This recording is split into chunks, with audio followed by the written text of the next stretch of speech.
رب اعوذ بک من همزات الشیاطین واعوذ بک رب ان یحضرون بسم اللہ الرحمن الرحیم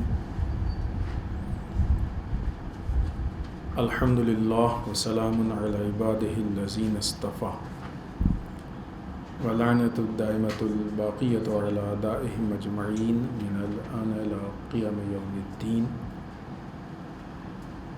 اما بعد فقد قال الحکیم بسم اللہ الرحمن الرحیم کتاب انزلناہ الیک مبارک لیتدبروا آیاتہ ولیتذکر اولو الالباب۔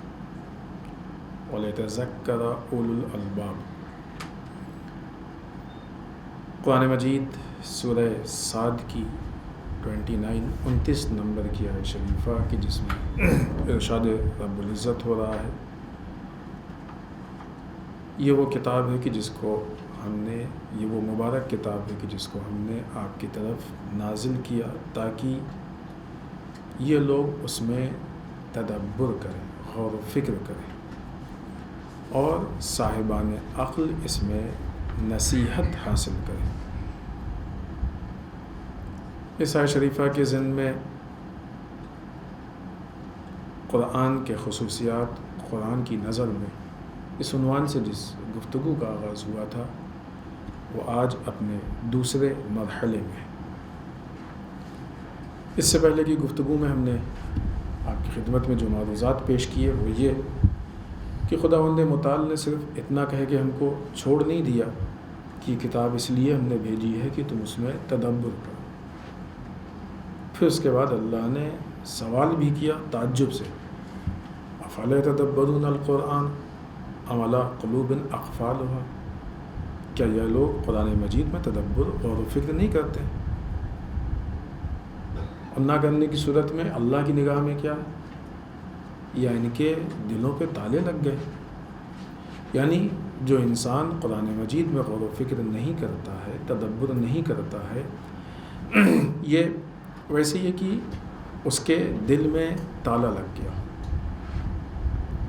ایسے لوگ رہے ہیں، تاریخ میں بھی رہے ہیں، آج کے زمانے میں بھی ہیں، آنے والے زمانے میں بھی ہوں گے، کہ سب کچھ سامنے ہوتا ہے لیکن وہ اس کو لے نہیں پاتے، حاصل نہیں کر پاتے۔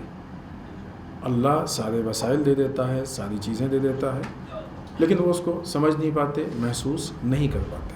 یہ اسی قسم کی طرف توجہ یعنی تعجب سے اللہ سوال کر رہا ہے۔ بہرحال قرآن مجید ہدایت کی کتاب ہے، قرآن مجید لوگوں کو گمراہی سے بچانے کی کتاب ہے، جنت تک پہنچانے کی کتاب ہے، جہنم سے محفوظ رکھنے کی کتاب ہے۔ اس کے بہت سارے صفات ہیں اور ان صفات پہ ہماری گفتگو چل رہی ہے۔ اس سے پہلے کی گفتگو میں ہم نے ایک صفت پہ بات کی تھی، وہ یہ کہ لا ریب فی، یہ وہ کتاب ہے کہ جس میں کوئی شک و شبہ کی گنجائش نہیں ہے۔ جو کچھ بھی اس میں ہے اس میں کوئی شک و شبہ نہیں ہے، ایک دم کلیئر۔ ہم اس پہ من و عن آنکھ بند کر کے عمل کریں، وہ ہماری کامیابی کا ذریعہ و وسیلہ ہوگا۔ اس میں بالکل ذرا سا بھی آدمی کو سوچنے کی ضرورت نہیں۔ دوسری صفت کی جس پہ ہم لوگوں کی بات چل رہی تھی، ہدی للمتقین۔ قرآن مجید متقین کے لیے ہدایت ہے۔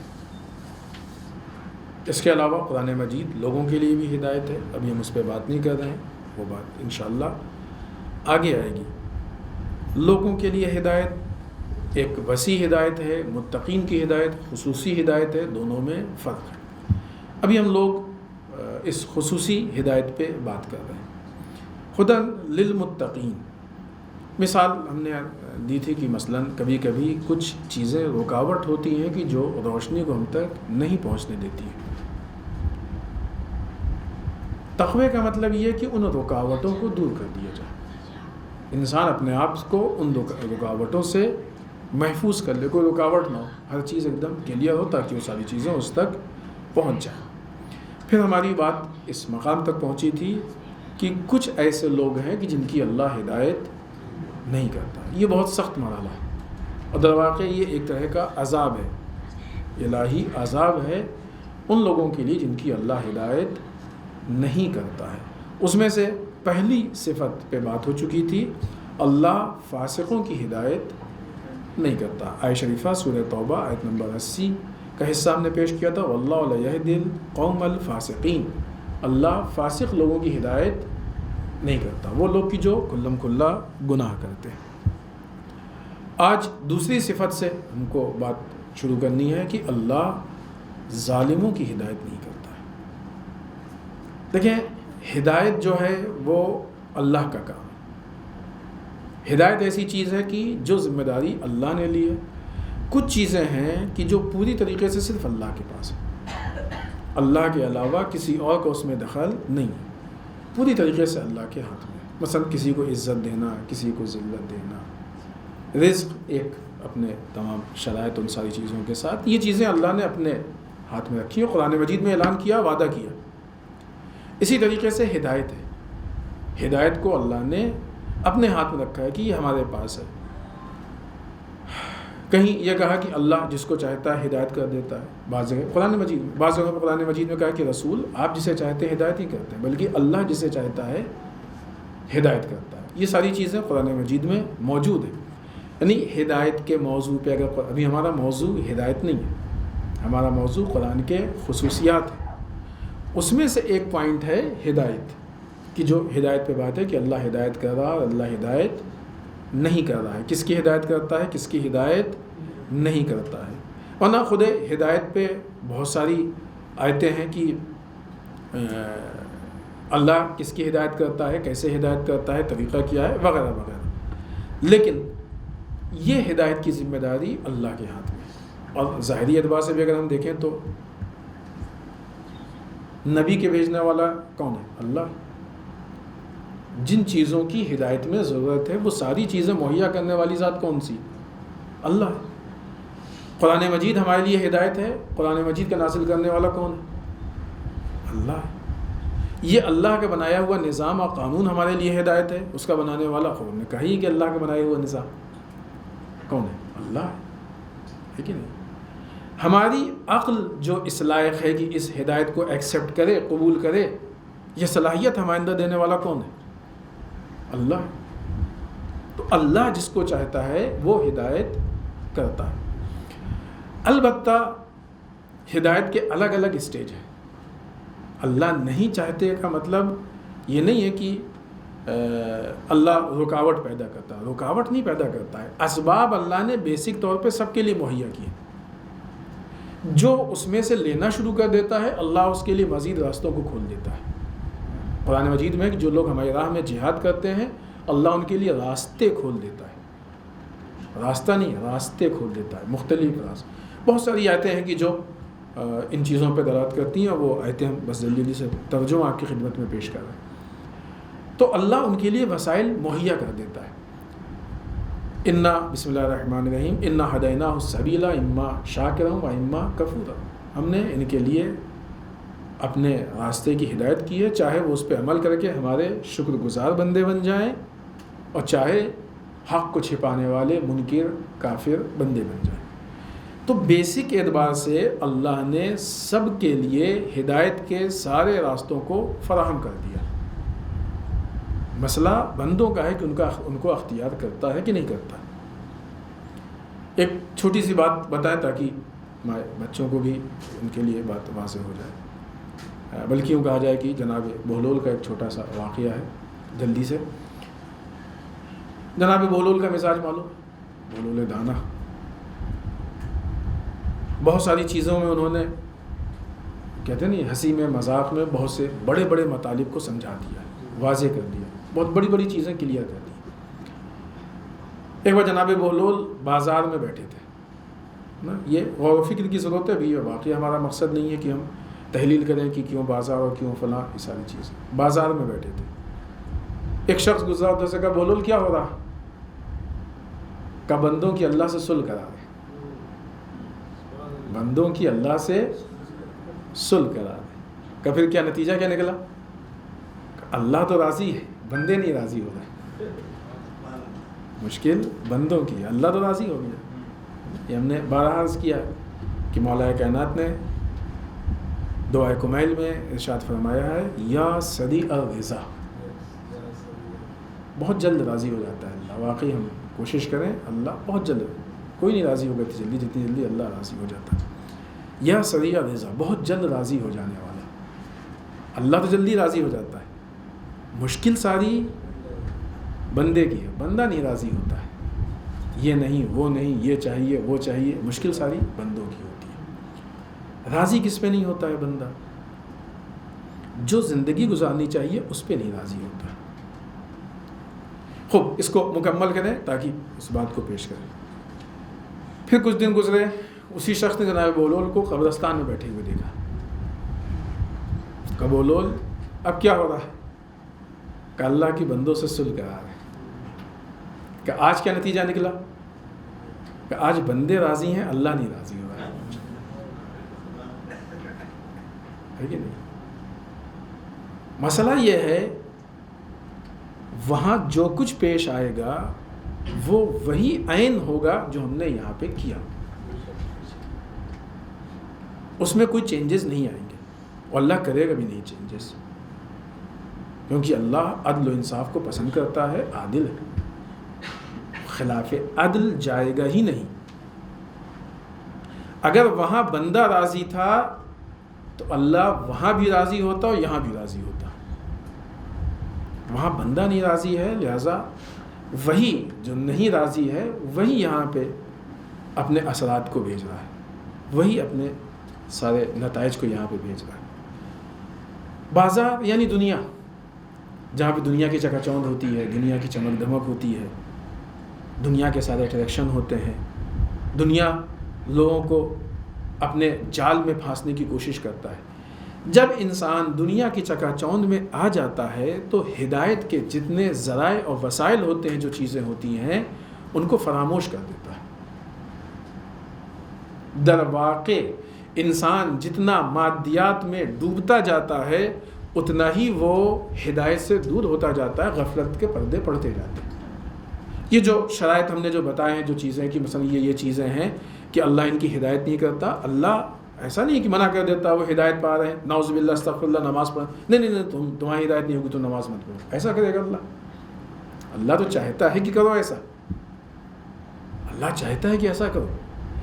ان کے اپنے سامنے غفلت کے پردے پڑ جاتے ہیں, لہٰذا ہدایت کے ہوتے ہوئے بھی سامنے وہ اس کو حاصل نہیں کر پاتے. یعنی کہنے کا مطلب یہ کہ یہ جتنے صفات ہیں, ان صفات کو اگر ہم لے رہے ہیں تو در واقع اپنے سامنے ہم غفلت کے پردے ڈال لیں, رکاوٹیں پیدا کریں, دیواریں کھڑی کریں, 1 دیوار 2 دیوار 3 دیوار 4 دیوار, اور جتنی دیوار کھڑی ہوئی اتنا ہم ہدایت سے ڈسکنیکٹ ہوتے جا رہے ہیں, ہدایت سے ہم اتنا دور ہوتے جا رہے ہیں, رکاوٹیں پیدا ہوتی جا رہی ہیں, محدود ہوتے جا رہے ہیں. اتنا ہی ہمارے گمراہی کے اسباب اور حالات بڑھتے جا رہے ہیں. یا یوں کہا جائے کہ جتنا ہم اللہ سے دور ہو رہے ہیں, اپنے آپ کو دور کر رہے ہیں, اتنا ہمارا نفس لوامہ کمزور ہوتا جا رہا ہے. وہ نفس کی جو ہمارے لیے ہدایت کا اہتمام کرتا ہے وہ کمزور ہو رہا ہے. نفس امارہ مضبوط ہوتا جا رہا ہے. شیطان کا ہمارے اوپر کنٹرول بڑھتا جا رہا ہے. ہم شیطان کو کنٹرول ایکچولی دے رہے ہیں, اس کو اپنا ولی بنا رہے ہیں. لیکن اگر ہم اس نظام پہ راضی ہو جائیں اور اپنے کو اس نظام کے حوالے کر دیں تو یہ ایک انسان کی وہ کوشش ہوگی. جو بھی ہمارے راہ میں جہاد کرتے ہیں, کوشش کرتے ہیں, ہم ان کے لیے راستے کھول دیتے ہیں. راستہ نہیں, مختلف راستے کھول دیتے ہیں. تو اب یہ انسان جب ہدایت کے راستے میں آگے بڑھتا ہے, اللہ کی راہ میں کوشش کرتا ہے, جہاد کرتا ہے, تو اس کے لیے راستے کھلنے لگتے ہیں. اس نقطے کو اگر انسان محسوس کر لے تو بہت سارے مسائل اپنے آپ حل ہو جائیں گے.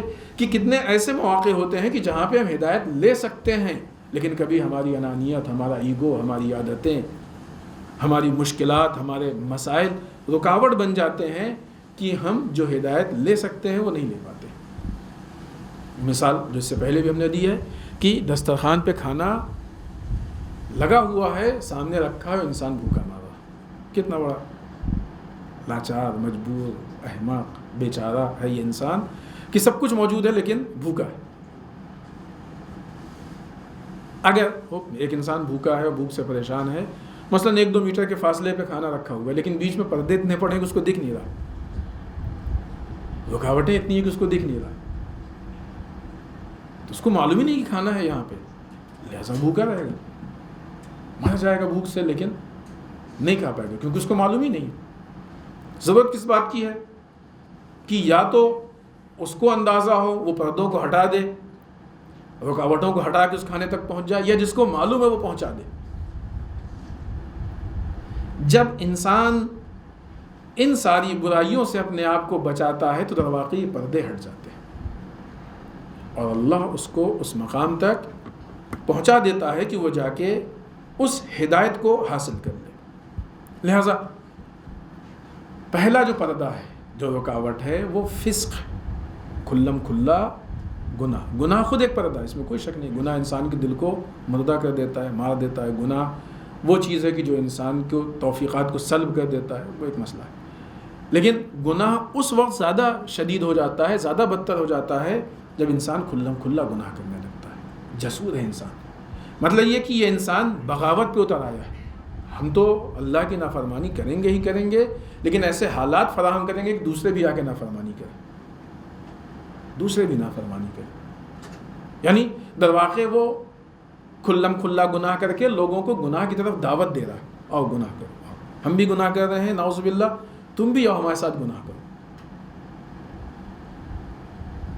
یہ انسان کے دل کے مردہ ہونے اور انسان کے بدترین حالات تک پہنچنے کی اس سے واضح مثال یا اس سے زیادہ جو ہے کلیئر حالات نہیں ہو سکتے۔ تو پہلی چیز تھی فاسق۔ دوسری چیز ظالم۔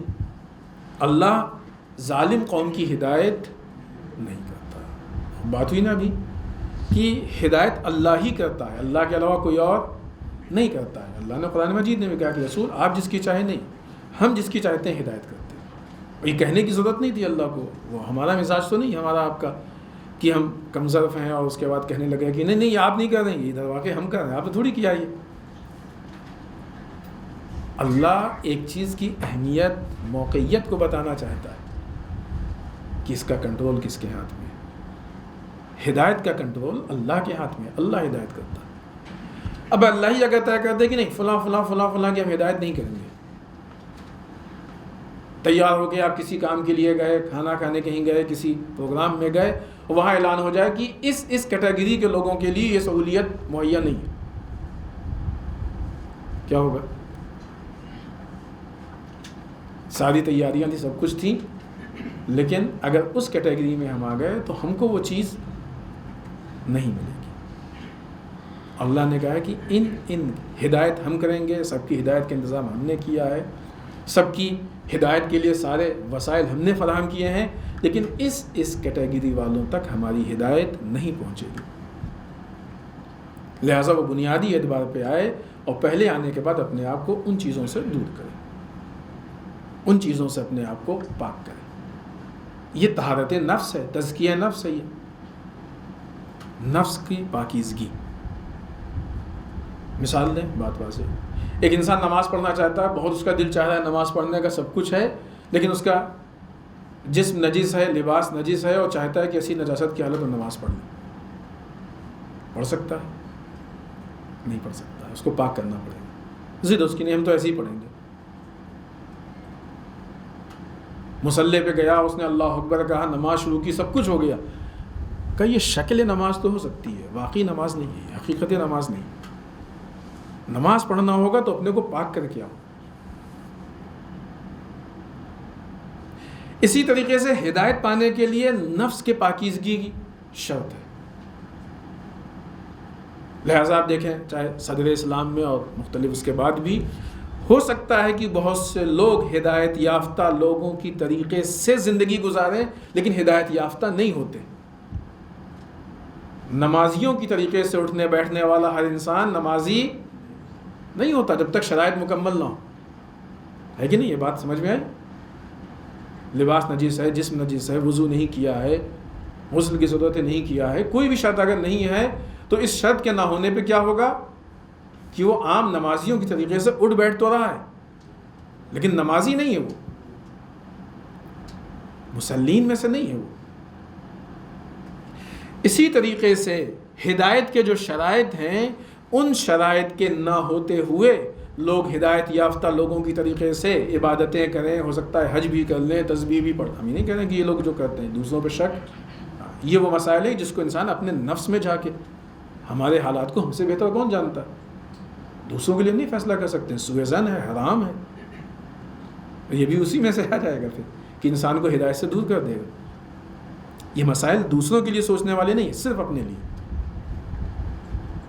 اگر وہ سارے شرائط کی جو ہدایت کے لیے پائے جاتے ہیں وہ ہمارے اندر ہیں، موجود ہیں، تو ہم ہدایت پالیں گے، ہدایت یافتہ ہے۔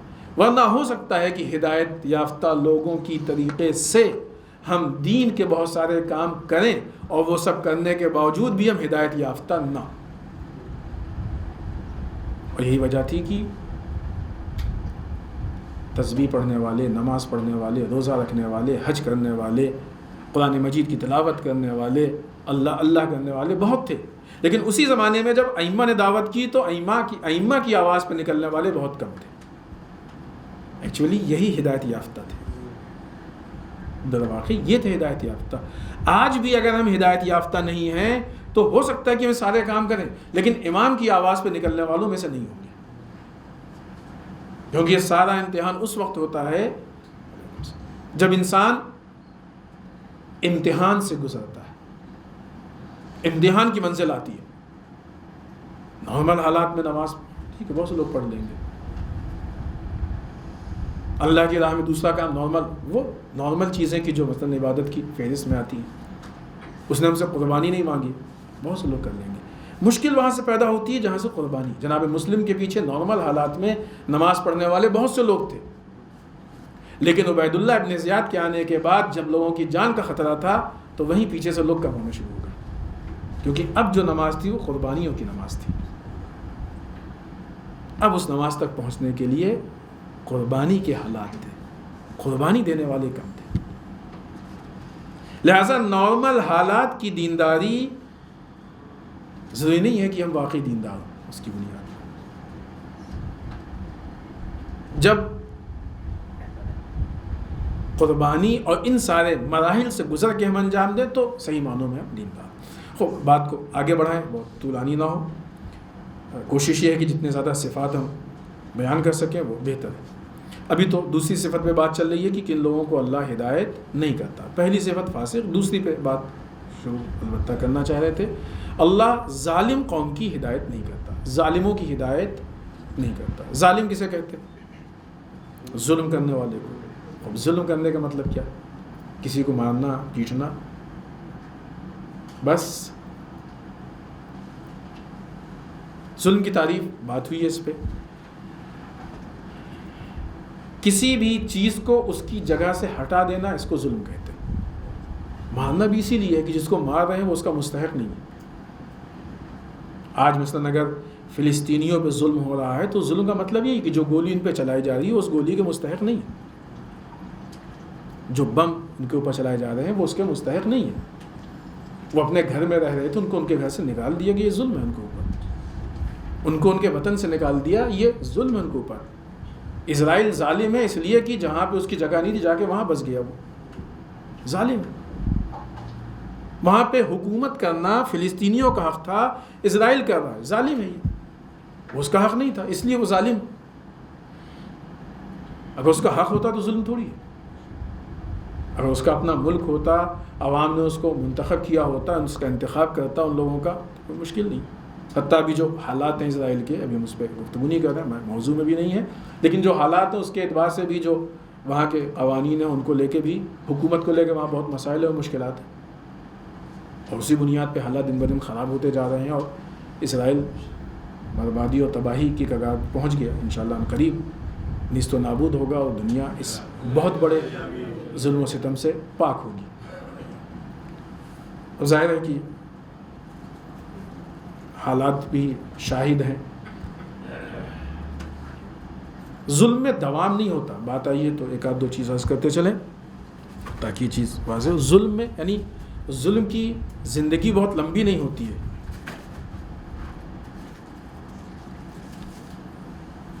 ظلم کی زندگی بہت لمبی نہیں ہوتی ہے۔ ظالم اپنے اہداف کو لے کے بہت دن تک نہیں چلتا. آپ کبھی بھی دیکھیں ظالم کا حشر ہمیشہ برا ہوا ہے. اور جتنی زندگی ہوتی بھی ہے یہ اللہ اس کو مہلت دیتا ہے. مہلت الگ الگ معنوں میں ہے. کبھی یہ کہ اپنے اندر سدھار پیدا کر لے اور کبھی اس لیے کہ اور اپنے نام اعمال کو مثلا خراب کر لے جب وہ حد سے زیادہ گن. اس سے بھی اس پہ گفتگو نہیں ہے. ظلم کو ختم ہونا ہے. لہذا سب کو معلوم ہے کہ اسرائیل کو ختم ہونا ہے اور جو دوسرے ظالمین تھے ختم ہونے والے تھے. اس میں کوئی شک و شبے کی گنجائش نہیں. ابھی حالات بھی بدتر ہو گئے اور ایک دم سب کے لیے کلیئر ہو گیا. رہبر معظم نے تو اس وقت کہہ دیا تھا کہ جب ایسے حالات بھی نہیں تھے.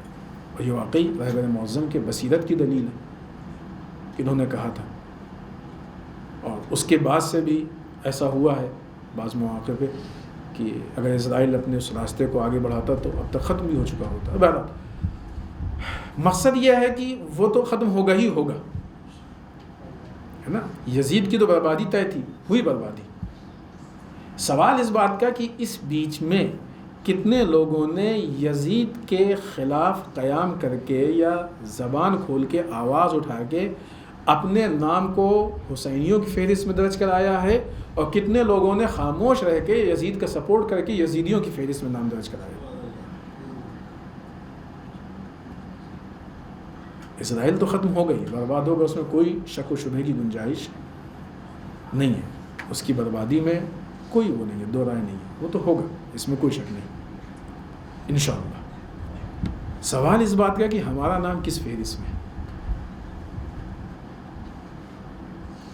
ظلم کے مخالفین کی فہرست میں ہے یا ظلم پہ خاموش رہ کے اس کی حمایت کرنے والوں کی فہرست میں ہے یا مثلا کلم کلہ حمایت کرنے والوں کی فہرست میں. فہرست تو دو ہی بنتی ہے نا, یا حامی کی یا مخالفین کی. تو دیکھنا یہ کہ ہمارا نام کس فہرست میں ہے. ہمارے ٹھیک ہے, ہم یہ کہہ رہے ہیں کہ ہمارے بولنے سے اثر نہیں پڑے گا, فرق نہیں پڑے گا, پڑے اثر نہ پڑے, دنیا پہ پڑے, اسرائیل پہ پڑے نہ پڑے, لیکن ہمارے بولنے سے خود ہمارے کردار اور ہمارے نامہ اعمال پہ ضرور اثر پڑنے والا ہے. خیر ابھی وہ مسئلہ نہیں ہے. ظالم پہ بات ہو رہی, ظالم کسے, وہ آیا اس نے ناجائز قبضہ کیا, وہاں پہ حکومت اس کا حق نہیں تھا, حکومت کر رہا, لہٰذا وہ ظالم. تو ظلم کسی کو بلا وجہ مارنے کا نام نہیں ہے, صرف وہ بھی ہے ظلم کی فہرست میں. ظلم بلا وجہ کسی کو قتل کر دینے کا صرف نام نہیں ہے. ہر وہ چیز کی جس کا وہ مستحق نہیں ہے یا جو اس کا مقام نہیں ہے اس کو وہاں رکھ دینا, یہ ظلم. وضع الشیء علی غیر محلہ, کسی چیز کو اس کی جگہ سے ہٹا کے رکھ دینا, یہ ظلم. یہ اس چیز کے ساتھ ظلم ہے. اور اس کو صحیح جگہ پہ رکھ دینا یہ عدل. ظلم اور عدل دونوں ایک دوسرے کے مقابلے میں. ظالم نہیں ہے اس کا مطلب عادل ہے, اور عادل نہیں ہے ظالم ہے. جو ظالم ہوتا ہے وہ عادل نہیں ہو سکتا, جو عادل ہوتا ہے وہ ظالم نہیں ہو سکتا. دونوں ایک دوسرے کے مقابلے میں. یعنی ہم اپنی زندگی میں یہ آیہ شریفہ, یہ مفہوم پیش کرنے کا مقصد یہ ہے کہ جب یہ آیہ شریفہ آئے گی کہ اللہ ظالم قوم کی ہدایت نہیں کرتا ہے, تو ہمیں بہت آسانی سے لگا کہ ہم تو کسی پہ ظلم نہیں کر رہے. ہم نے کہاں کسی کو مارا, ہم نے کہاں کسی کو پیٹا, ہم نے کہاں کسی کا گھر اجاڑا, ہم نے کہاں مثلا کسی کا قتل کیا, کچھ نہیں, ہم تو ظالم نہیں ہیں.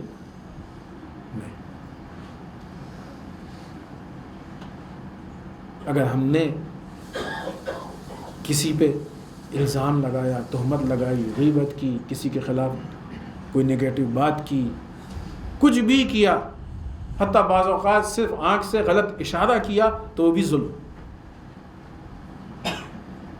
وہ بھی ظلم ہے. اور اللہ کے نزدیک ہم کو اس کا جواب دینا پڑے گا, ہر وہ کام. اور اسی لیے گناہ ظلم میں کی کیٹیگری میں آتا ہے.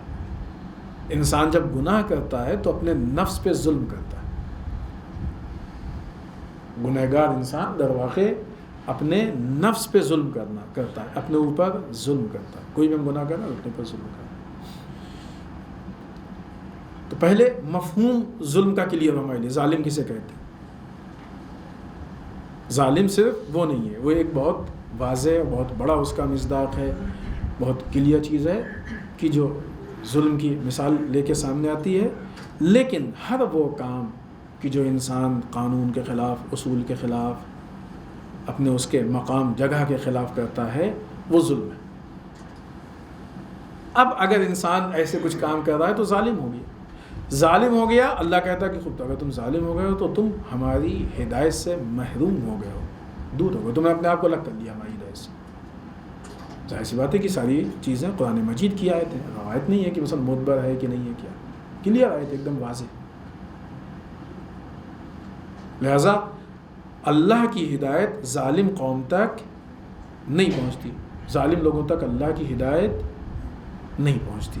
یہ دوسری کیٹیگری ہے ان لوگوں کی کہ جہاں تک اللہ کی ہدایت نہیں پہنچتی۔ دو، تیسری چیز یہ دوسری جو ظالم والی آیت شریف ہے، یہ سورہ مائدہ کی 51 نمبر کی آیت کا حصہ تھا، جس میں کہا ان اللہ لا یہدی القوم الظالمین، اللہ ظالم قوم کی ہدایت نہیں کرتا۔ تیسری چیز جن کی اللہ ہدایت نہیں کرتا ہے وہ کافر۔ اللہ البتہ اس میں سب میں وہ جو بیسک چیز ہے جو اللہ نے بنیادی نظام کیا ہے وہ سب کے لیے، یہ مدارج اور درجے کی بات ہے۔ اِنَّا هَدَيْنَاهُ السَّبِيلَ اِمَّا شَاكِرًا وَإِمَّا كَفُورًا، وہ بنیادی جو راستے کی ہدایت کی ہے وہ سب کے لیے، اس میں کوئی شک و شبہ کی گنجائش نہیں۔ تیسری کیٹیگری کافروں کی ہے، اِنَّ اللَّهَ لَا يَهْدِي الْقَوْمَ الْكَافِرِينَ، اللہ کافر قوم کی ہدایت نہیں کرتا۔ سورہ مائدہ آیت نمبر 67۔ اللہ کافر قوموں کی ہدایت نہیں کرتا۔ کافر منکر، کافر چھپانے والا، انکار کرنے والا، یہ ساری چیزیں۔ اس پہ بھی ایک طولانی بحث ہے کہ کافر کسے کہتے ہیں، کافر کفر کے اسباب کیا ہیں، بہت ساری چیزیں ہیں، لیکن شاید ہمارے انٹرنل جو حالات ہیں اس میں اس کا اتنا دخل نہیں ہے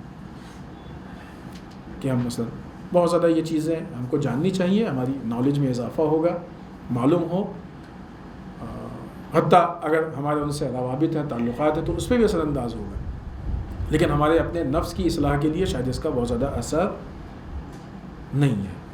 البتہ بعض چیزیں ہیں کہ جو کیٹیگری میں آتی ہیں، لیکن فی الحال وہ جو ایک اصطلاحی معنی ہے اس حساب سے ہم اس سے الگ ہیں، لہٰذا بھی اس کی بات ہم بہت زیادہ نہیں کرتے ہیں، اس کو چھوڑ کے ہم آگے بڑھتے ہیں۔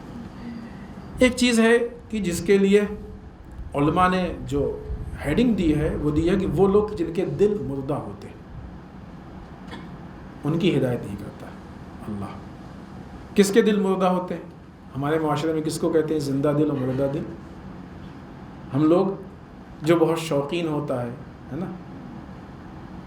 بہت زیادہ چنچل قسم کا ہو، بہت زیادہ اس کو کہتے ہیں نا، اس کا زندہ دل۔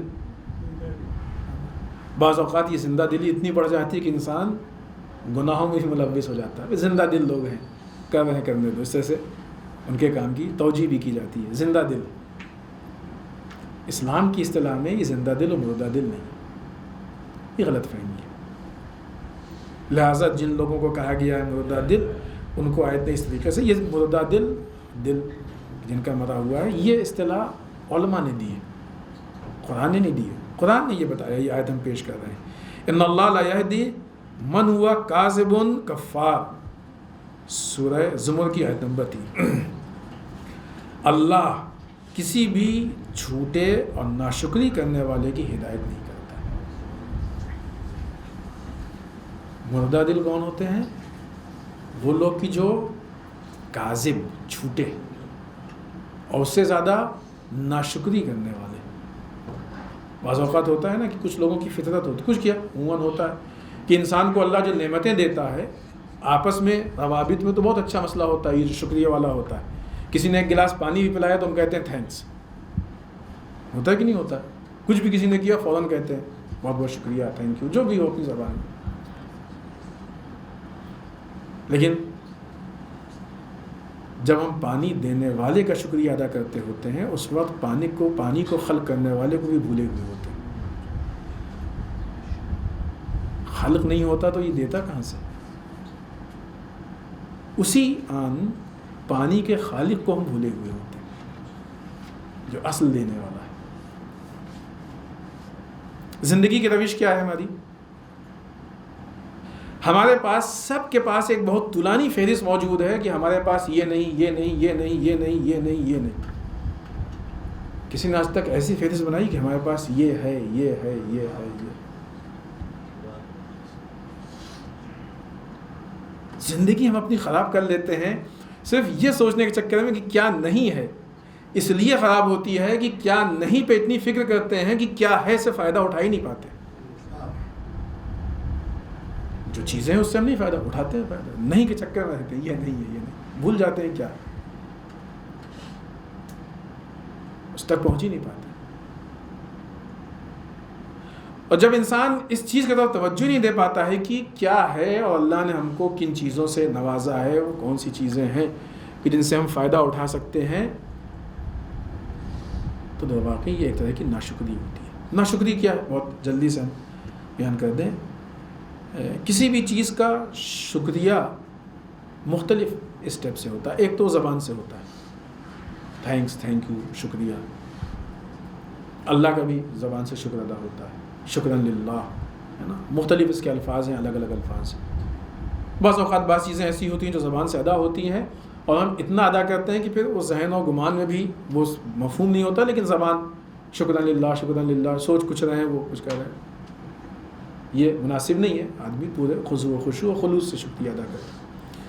لیکن اصل شکریہ یہ نہیں ہے. اصل شکریہ یہ نہیں ہے. مثال دیں، پانی کی، ہم نے شاید یہ بات یہاں یا کسی اور جگہ پہ عرض بھی کی ہے. آپ نے کسی سے کہا کہ ہمیں پانی پینے کے لیے ایک گلاس پانی لا دیجیے. لہذا ہو گیا، اس کو معلوم ہے کہ آپ پئیں گے. اس نے گلاس کو صاف کیا، پانی دیکھا صحیح ہے کہ نہیں، صاف ہے، گندا ہے، پینے کے لائق ہے کہ نہیں، سب کچھ دیکھ کے گلاس پانی لے کے آیا. آپ نے اس سے لیا اور اس سے کہا بہت بہت شکریہ آپ کو، پانی پھینک دیا. کیسا لگے گا اس کو؟ اچھا لگے گا؟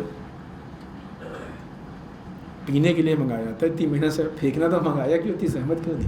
آپ سے کیا مطلب؟ شکریہ تو کہا نا ہم نے آپ کا. آپ کو تو ہم نے شکریہ ادا کر دیا، آپ سے کیا مطلب؟ بھائی کیسا شکریہ ہے؟ آپ نے پانی پھینک کے برباد کر دیا. کس چیز کا شکریہ؟ اس شکریہ کا کیا فائدہ؟ یہ تو اور کہا جائے کہ شکریہ کم ہے اور جلانے والا کام زیادہ ہے. کیا آپ جلا رہے ہیں؟ اللہ نے ہمارے استعمال کے لیے اتنی ساری نعمتوں کو خلق کیا. ہم نے کہا پالنے والے تیرا لاکھ لاکھ شکر تو نے نعمت دی ہے، اور کہہ کہ ان نعمتوں کو ضائع کرنا شروع کر دیا. اور مشکل صرف اتنی نہیں ہے کہ ضائع کر رہے ہیں. کئی مرتبہ تو ایسا ہوتا ہے کہ اللہ نے کہا ہے کہ مثلا ہم نے یہ آنکھیں اس لیے دی ہیں کہ تم حلال چیزوں کو دیکھو. ہم نے کہا پالنے والے لاکھ لاکھ شکر کی تو نے آنکھیں دی ہیں، اور ہم نے اس سے حرام دیکھنا شروع کر دیا. ابھی سوچیں کہ اللہ کو کیسا لگے گا. یعنی دینے والی ذات اللہ کی، اور جس مقصد میں استعمال ہو رہی ہیں آنکھیں، وہ مقصد شیطان کا، ابلیس کا، دشمن خدا کے راستے پہ ہم نے استعمال کرنا شروع کر دیا. زبان اللہ نے دی ہے، جھوٹ بول کے، غیبت کر کے، طنز کر کے، جو بھی کر کے، گناہ کر کے، ہم نے اس کو کہاں استعمال کیا؟ شیطان کے راستے میں. پالنے والے تیرا لاکھ لاکھ شکر تو نے زبان دی. ایسی اور بہت ساری نعمتیں ہمارے آس پاس، مال، دولت، عہدہ، شہرت، مین پاور، عقل، شعور، نہ کتنی چیزیں ہیں، نعمتوں سے گھرے ہوئے ہیں. لہذا جو بنیادی شکر ہے اللہ کا، وہ انسان کا عمل ہے کہ چیز کو صحیح مصرف میں استعمال کریں. در واقع یہ بنیادی شکر ہے، یہ صحیح شکر ہے. کوئی بھی نعمت اللہ نے دی ہے، اس نعمت کا مصرف، اس نعمت کا استعمال صحیح جگہ پہ کیا جائے، یہ در واقع شکر ہے. یہ عملی شکر ہے اللہ کا. اور اگر یہ نہیں ہے تو پھر وہ شکر کس کام کا؟ زبان سے کفران نعمت کر رہے ہیں، نعمت کو غلط چیز میں ہم استعمال کر رہے ہیں، پھینک رہے ہیں، اسراف کر رہے ہیں، مس یوز کر رہے ہیں، غلط چیز میں استعمال کر رہے ہیں، کچھ بھی کر رہے ہیں، اور زبان سے تیرا لاکھ لاکھ شکر. وہ شکر کس فائدے کا، کس کام کا؟ یہ شکریہ کا مفہوم. جو لوگ زندہ دل ہوتے ہیں، ان کو جب نعمت ملتی ہے تو فوراً شکریہ ادا کرتے ہیں. مردہ دل لوگ ٹھیک ہے کیا ہے, کیا دیا, یہ بھی کوئی چیز ہے. ہمیشہ ان کو کم محسوس ہوتا ہے. اس کی وجہ یہ ہے کہ وہ نگاہوں کا مزاج, فکر کا مزاج ایسا ہو جاتا ہے کہ ان کو وجود جو چیز ہے وہ نہیں دکھتی, عدم جو چیز نہیں وہ دکھتی ہے, لہٰذا عیب زیادہ تلاش کرتے ہیں. ہاں ہے تو, لیکن اس میں یہ پرابلم تھی, نقص تھا, یہ کمی تھی. اس کمی کی وجہ سے پھر وہ شکریہ نہیں ادا کر پاتے. جبکہ اللہ نے کہا لئن شکرتم لازیدنکم, اگر تم ہمارا شکر ادا کرو گے تو ہم اس میں اضافہ کریں گے. اس کا مطلب کہ جو اتنی بے انتہا نعمتیں ہمارے پاس ہیں, در واقع یہ پہلی منزل پہ ہمارا ٹیسٹ ہے کہ تم ان نعمتوں کے کتنے قدرداں. اگر تم اس کی صحیح قدر کر رہے ہو تو ہم اور دیں گے تم کو. ہم میں سے کتنے لوگ پہلے ہی مرحلے میں فیل ہو جاتے, کیا کچھ تو نہیں ہے, یہ ساری کمی تھی, یہ نقص تھا, یہ عیب تھا, یہ تھا, وہ تھا, مشکل تھی, پرابلم تھی, ہاں یہ دیا وہ نہیں دیا, یہ ہے وہ نہیں. کتنے لوگ فیل اس میں, اللہ نے فلاں کو یہ دے دیا ہم کو نہیں دیا, کافروں کو یہ دے دیا ہم اس کے مومن بندے نہیں دیا, ہم نماز پڑھتے ہیں ہم کو نہیں دیا, وہ نماز نہیں پڑھتا اس کو یہ دے دیا. مقابلہ کرتے ہیں, کمپیئر کرتے ہیں, ساری چیزیں. کفران نعمت ہے, یہ کفران نعمت ہے. تو جب انسان کفران نعمت کرتا ہے تو ایک تو خود اس سے متعلق کہ اللہ پھر ظاہر اس کا وعدہ ہے کہ تم ہماری نعمتوں کا شکر ادا کرو گے, ہم اس میں اضافہ کریں گے, تو ایک وہ مشکل ہوتی ہے. دوسری چیز کی اگر انسان ناشکری کرے اللہ کی تو اللہ کہتا ہے ہم تم کو جو نعمت آگے دینے والے تو نہیں دیں گے, وہ تو اپنی جگہ پہ, ہم تم کو ہدایت بھی نہیں دیں گے. تم مثلا ہدایت کے لائق نہیں, ہماری نگاہ میں تم ہدایت کے لائق نہیں. یعنی یہ وہ جگہ ہے, دیکھیں انسان کا, ہر انسان کا ایک معنوی درجہ ہوتا ہے, دنیا میں بھی ہوتا ہے, دنیا میں بھی ہوتا ہے. بعض اوقات آپ دیکھیں کہ مثلا بعض عہدے ایسے ہوتے ہیں کہ بعض لوگ, کچھ لوگ اس پہ آ جاتے ہیں تو اس عہدے کی شان بڑھ جاتی ہے, عہدے کا نام بڑھ جاتا ہے, یعنی ایک اس کے اثرات ہوتے ہیں. بعض لوگ آ جاتے ہیں تو گم ہو جاتا ہے. ہماری حکومت میں بھی بعض ایسے عہدے, بعض کے سبھی ایسے عہدے, بعض لوگ آ جاتے ہیں تو ویلو ہو جاتی ہے اس کی, بعض لوگ آ جاتے ہیں تو اس کے اثرات نہیں ہوتے. یہ جو چیز اس کے اوپر مؤثر اثر انداز ہے, یہ خود اس آدمی کی اپنی جو حیثیت ہے وہ اثر انداز ہے. لہٰذا معاشرے میں بعض ایسے لوگوں کی بہت بڑی حیثیت ہوتی ہے جن کے پاس کوئی عہدہ ہی نہیں ہوتا. ایک مقام ہے کہ جو ان کے اپنے مزاج سے, اپنے کردار سے, جو اپنے حالات سے, اب ٹھیک ہے کہ وہ کس اعتبار سے پازیٹیو ہے نگیٹو ہے وہ ایک الگ چیز ہے, اس پہ بحث نہیں کر رہے ہیں. لیکن ایک آدمی کی حیثیت ہے کہ جو اس معاشرے میں ہے, دنیا میں ہے, وہ حیثیت اس نے اپنی کمائی. اسی طریقے سے ہمارے نفس کی جو حالت ہے,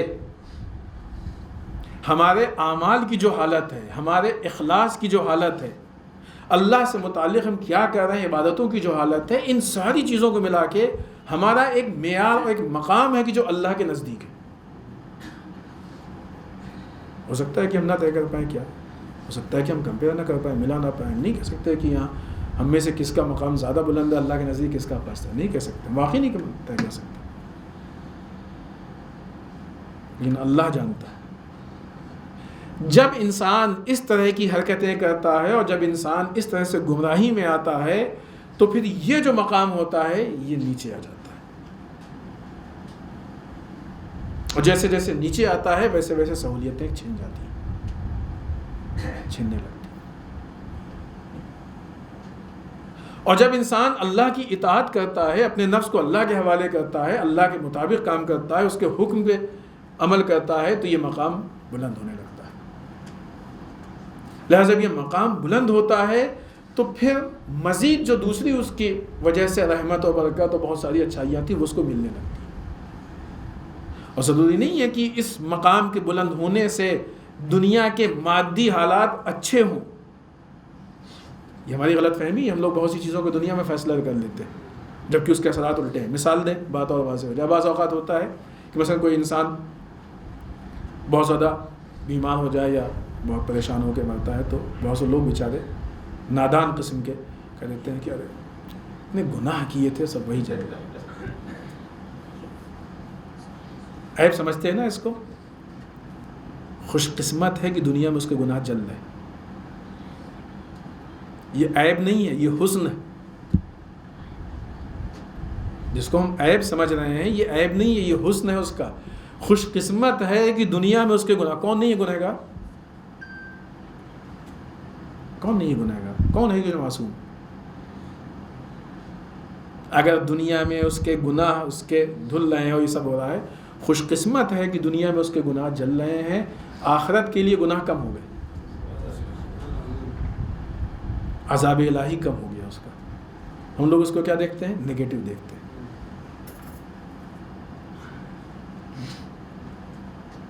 ہماری نگاہ کیا فیصلہ کرتی ہے؟ معیار تھوڑی ہے. دنیا والے کچھ بھی کہتے ہیں، ان کی نہ نگاہ کا معیار نہ زبان کا معیار. لہٰذا جب بعض اوقات مادی اعتبار سے، البتہ یہ معیار نہیں ہے، مادی اعتبار سے حالات ماشاءاللہ اللہ بہت خوش ہے. کیسے طے کر لیا اللہ خوش ہے؟ اور خدا نخواستہ مادی اعتبار سے کسی کے حالات خراب ہو گئے، اللہ ناراض چل رہا ہے. یہ معیار نہیں ہے کہ اللہ خوش ہو جائے تو نہیں. ہو سکتا ہے کہ اللہ خوش ہو اور مادی حالات بھی اچھے ہو، دونوں ہو بھی سکتا ہے. ایسا نہیں ہے کہ معیار نہیں بننی چاہیے یہ چیز، کہ یہ چیز ہم معیار بنا لیں. دنیاوی حالات کیسے ہیں کیا. خوب بات کو سمیٹیں، دخل یہ کمپلیٹ ہو جائے. انسان جیسے جیسے اپنے آپ کو اللہ کے حوالے کرتا ہے ویسے ویسے اس کا مقام بلند ہوتا جاتا ہے. ٹھیک ہے کہ وہ روایات میں بھی ہے کہ جیسے انسان کا مقام بلند ہوتا ہے ویسے ویسے اللہ اس کے امتحانات لیتا ہے. امتحانات کا مطلب مشکل کیسی آئے گی یہ طے کرنا ہمارا کام نہیں. کیسی مشکل ہے، ہر آدمی کے اعتبار سے الگ مشکل ہوتی ہے. کسی کے لیے مال کی مشکل، کسی کے لیے اولاد کی مشکل، کسی کے لیے کوئی بھی مشکل ہو سکتی ہے. یہ طے کرنا ہمارا کام ہے. لیکن یہ طے ہے کہ مومن کا امتحان ہوتا ہے، درجات کی بلندی کے لیے امتحان ہوتا ہے، مشکلات ہوتی ہیں. حتیٰ یہ بھی جب اللہ خوش ہوتا ہے تو انسان کے گناہوں کو ختم کرنے کے لیے دنیا میں اس کو مشکل میں مبتلا کر دیتا ہے. بہت ساری چیزیں ہیں اور یہ بھی ابھی ہمارے موضوع میں نہیں ہے، بات تفصیلی ہو رہی ہے. اتنا وقت بھی نہیں ہے ورنہ ہم پیش کرتے کہ کبھی بھی مشکلات سے ہم کو پریشان نہیں ہونا چاہیے. مشکلات سے پریشان نہیں ہونا چاہیے. مشکلات نتیجتاً اچھی ہی چیز ہوتی ہیں، بری چیز نہیں ہوتی ہیں. پریشانیاں نتیجے کے اعتبار سے دیکھا جائے خوب جس وقت ہوتی ہے انسان کو تکلیف ہوتی ہے، پریشانی ہوتی ہے اور اسی لیے اچھی بھی ہے. ورنہ نتیجے کے عنوان سے مشکلات اچھی ہی چیز ہیں، بری چیز نہیں ہے. مشکلات اس کے نتائج ہمیشہ اچھے ہیں، کسی بھی شکل میں ہو، کسی بھی اعتبار سے. تو اب یہ انسان بات کو اپنے جگہ پہ لے کے آئے کہ جو لوگ جھوٹے ہیں، کاذب ہیں، وہ لوگ کی جو ناشکری کرتے ہیں، یہ ناشکری کرنے والے کاذب لوگ کی جو دل مردہ ہوتے ہیں، اللہ ان کی ہدایت نہیں کرتا ہے. یہ ہدایت سے دور ہے. یہ اللہ کی ناراضگی، یہ غضب ہے اللہ کا. اور جب اللہ ہدایت نہیں کرے گا تو کون بچائے گا ان کو؟ اللہ نے کہا ہدایت تو ہمارے ہاتھ میں، ہم نے پیش کی نا ہے، ہدایت ہمارے ہاتھ میں، ہم جس کی چاہیں گے ہدایت کریں گے. اور وہی اللہ منع کر دے. ایک ہی جگہ سے سامان مل رہا تو کہ ہم نہیں دیں گے، کہاں سے ملے گا؟ دنیاوی چیزوں کے لیے ہم کو فکر ہوتی ہے جبکہ بہت سارے ہمارے پاس راستے ہوتے ہیں کسی چیز کے ملنے کے. لیکن اگر جہاں سے ہم کو امید ہو، ہم کو توقع ہو، وہاں سے اگر ہماری توقع پوری نہ ہو تو ہم کہتے ہیں کیا ہوگا کہاں، جبکہ یہ شرک ہے. جبکہ یہ شرک ہے، نہیں ہونا چاہیے ایسا. وہاں پہ انسان سوچ لیتا ہے. لیکن اللہ کی جو دی ہوئی چیز ہے اور اللہ کی دینے والی چیز ہے جس کو صرف اللہ دے سکتا ہے، اور اگر اللہ کہتے ہیں ہم نہیں دیں گے، وہاں انسان کو سوچنا چاہیے کہ خوب اللہ نہیں دے گا تو کون دے گا ہم کو؟ اگر اللہ نے یہ طے کر لیا کہ ہم تم کو ہدایت نہیں دیں گے تو کون آ کے ہدایت کرے گا؟ کون بولے گا؟ ہم لوگ بھی جو کام کر رہے ہیں صحیح معنوں میں اللہ ہدایت کر رہا ہے، ہم تو اس کے پیغام کو پہنچا رہے ہیں. ہم کو خود ہدایت کی ضرورت ہے. ایسا تو نہیں نا کہ ہم کو ہدایت کی ضرورت نہیں ہے. ہم کو خود ہدایت کی ضرورت ہے. ہم اس کی ہدایت کی باتوں کو آپ تک پہنچا رہے ہیں. کسی نے ہم تک پہنچایا, ہم نے آپ تک پہنچایا. ہم تھوڑی کسی کی ہدایت کریں گے, ہم تو پہنچانے والے ہیں. ہمارا کام پہنچانا. ہدایت دینا تو اللہ کا کام ہے. جب دلوں پہ پردے پڑے ہوتے ہیں تو بڑی بڑی شخصیات, حتیٰ وقت کا رسول بھی آ کے دعوت دیتا ہے تو انسان کو نہیں سمجھ میں آتا. اور جب انسان کا دل صاف ہوتا ہے تو کہیں سے ایک ہلکی سی چنگاری بھی ملتی ہے تو اس کو ہدایت مل جاتی ہے. بہت سی مثالیں ہیں تاریخ میں سے, کم مثال. لہذا حد عقل ہدایت کو پانے کے لیے جو زمینہ فراہم کرنا چاہیے وہ تو ہم انتظام کر لیں. زمینے کا تو ہم انتظام کر لیں. جس برتن میں ہم کو سامان لینا ہے وہ برتن کا انتظام کرنا تو ہمارا کام ہے. پھر وہ مولا کائنات کا قولیات دلائیں گے. دل ایک برتن, بہترین دل, بہترین برتن وہ ہے جس میں زیادہ سے زیادہ نصیحتیں آ سکیں.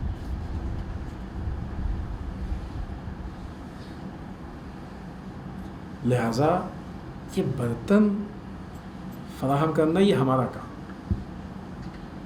اس برتن کے اعتبار سے ہدایت دینا یہ اللہ کا کام. جس کے پاس برتن ہوگا اللہ اس کو دے دے گا, جس کے پاس برتن نہیں ہوگا وہ کیا فائدہ دینے کا. دیں گے بھی تو ضائع ہو جائے گا, بہ جائے گا. سے وہ محاورہ نہیں مشہور ہے, جب کوئی آدمی ہم لوگوں کے اعتبار سے عقل کے خلاف کرتا ہے کام تو کہتے ہیں کہ وہ عقل لینے چھنی لے کے گئے تھے کیا. اگر کوئی آدمی چھنی لے کے جائے, چھنی جانتے ہیں کسے کہتے ہیں؟ ہاں, جس سے چھانا جاتا ہے. کوئی چھنی لے کے جائے کہ اس کو میں ہم کو چائے دے دیں یا پانی دے دیں, کیا فائدہ؟ دینے والا دے گا, کہ کوئی فائدہ نہیں دینے کا, اس میں تو رکے گی نہیں. تو اگر یہ ہم نے زمینیں نہیں فراہم کیے ہیں تو ہماری مثال ایسے ہی ہے کہ ہم چھنی لے کے چائے مانگ رہے ہیں. دینے والا کسی بھی شرط پہ کسی بھی قیمت پہ ہم کو نہیں دے گا, اور بالفرض اگر دے بھی دے تو کسی کام کو نہیں, سوائے اس کے کہ وہ پھیل جائے, گر جائے, گندگی پھیلائے, کسی کام کی نہیں. لہذا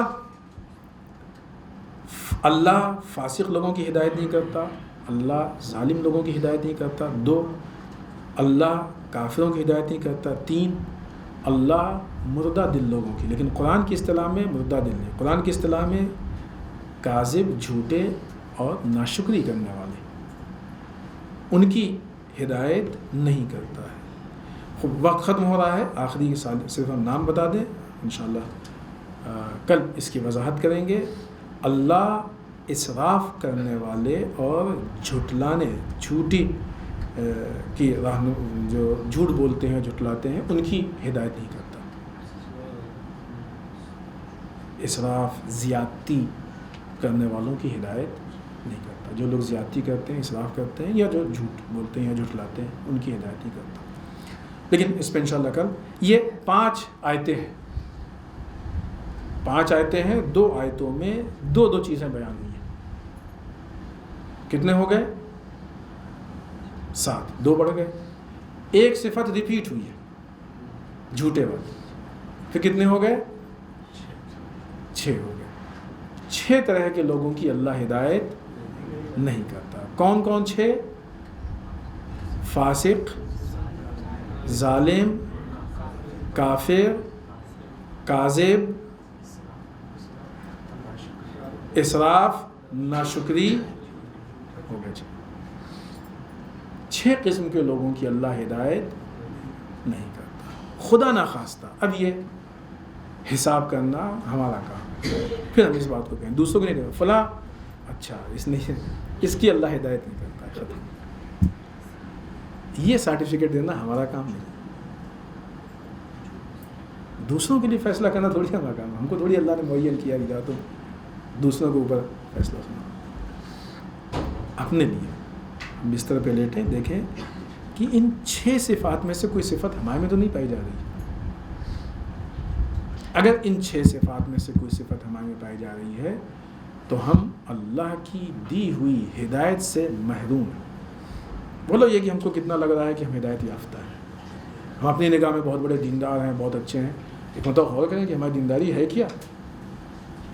انصاف سے کام لینا, اس کی حقیقت کیا ہے, کس حد تک کیا ہے, واقعیت رکھتی ہے. ہم اس پہ غور کریں, توجہ کریں کہ اس کی کیا حقیقت ہے.